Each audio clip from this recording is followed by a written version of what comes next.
Welcome to the Explainer. You know, with a game like Grand Theft Auto 6, there are a million rumors flying around. So today, we're going to cut right through all that noise. This is all about the official release plan. Just the confirmed facts, straight from Rockstar Games and its parent company. Okay, let's just dive right in, shall we? This is the big one. The single biggest question that's been on every gamer's mind. And let's be clear, we are not talking about leaks or rumors here. This is the official word. And there you have it, May 26, 2026. That is the date, officially announced by Rockstar and Take-Two. So go ahead, you can finally circle that date on your calendar. For real this time. But who actually gets to play on day one? Well, here's the deal. At launch, it's exclusively for the PlayStation 5 and the Xbox Series X and S. Now, for all you PC players out there, and I know there are a lot of you, you're going to have to hang tight because the PC version will not be available at launch. So how did we land on this specific date? I mean, this wasn't the original target. The story of how we went from a kind of vague release window to a solid, firm date, well, it actually tells us a lot about what's been happening behind the scenes. Yeah, if you think back to that first trailer, the one that basically broke the internet in December 2023, it just gave us a general coming 2025. But look, developing a game on this scale is an absolute marathon, not a sprint. And that initial target, well, it eventually had to shift to the concrete spring 2026 date that we have now.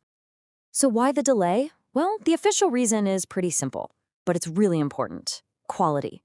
You gotta remember, the expectations for GTA 6 are just through the roof. Rockstar is basically saying they need more time to get the polish just right. And honestly, for a title this ambitious, that's a pretty common and usually very smart move. All right, so that covers the when, but what about the what? What do we actually know about the game itself? Let's get into the confirmed details about the world you'll be playing in, the characters, and the overall tone of GTA 6. So get ready to explore the state of Leonida. This is Rockstar's supercharged, cranked up to 11 take on modern-day Florida. And yes, the legendary Vice City is back as the main hub. But the world promises to be so much bigger this time, including everything from huge, sprawling suburbs to swampy, Everglades-style wetlands and even some island chains. And this time, you're not just playing as one character. Nope, you're playing as a criminal duo. So meet Lucia, who's the first female lead in a modern GTA title. And then there's her partner in crime, Jason. Their story is being pitched as a kind of modern Bonnie and Clyde narrative, which is a really fresh, new dynamic for the series. And of course, it just wouldn't be Grand Theft Auto without that satirical edge, would it? The tone is definitely being updated for the social media age. I mean, the trailers are already packed with jokes about viral clips, influencer culture, and the kind of bizarre Florida man headlines we've all seen pop up online. Okay, so let's get practical. What does this launch plan mean for you, depending on what kind of console or PC you're playing on? Here's the breakdown.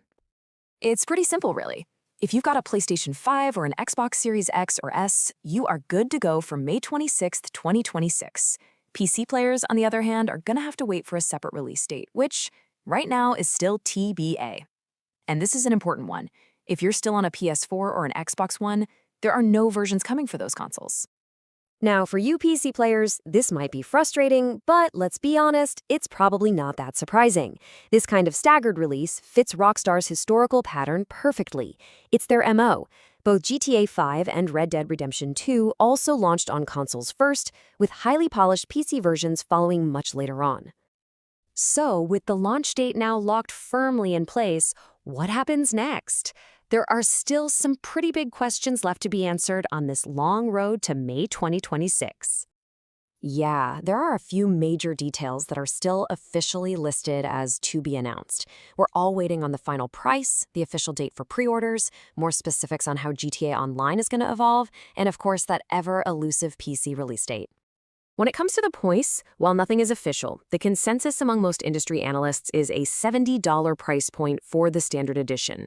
This has kind of become the new normal for massive AAA releases, but we'll still have to wait for Rockstar's final word. Looking at Rockstar's past rollouts, we can probably expect information to come in stages. We'll likely see more trailers, maybe some that are focused on specific gameplay features. Then we'll see media previews, where journalists get their first look. After that, pre-orders will open up, and finally, we'll see that massive marketing push as we get closer to launch day. So if you want to stick to the facts and just avoid that endless rumor mill, there are two key places you should be watching. First, the Rockstar Newswire blog. That's for direct announcements. And second, here's a pro tip, is Take-Two's quarterly investor calls. They often contain official updates on how development is progressing. So let's just boil it all down to the absolute essentials. If you remember just one thing, make it this. Grand Theft Auto 6 is set for May 26th, 2026 on PS5 and Xbox, and there's no PC version at launch. That right there is the core of the plan. You know, the launch plan for this game is so massive that other big publishers will literally move their own release dates just to avoid it. And that really leaves us with a final question, doesn't it? How powerful does a single game have to be for its release date to completely reshape the entire industry's calendar?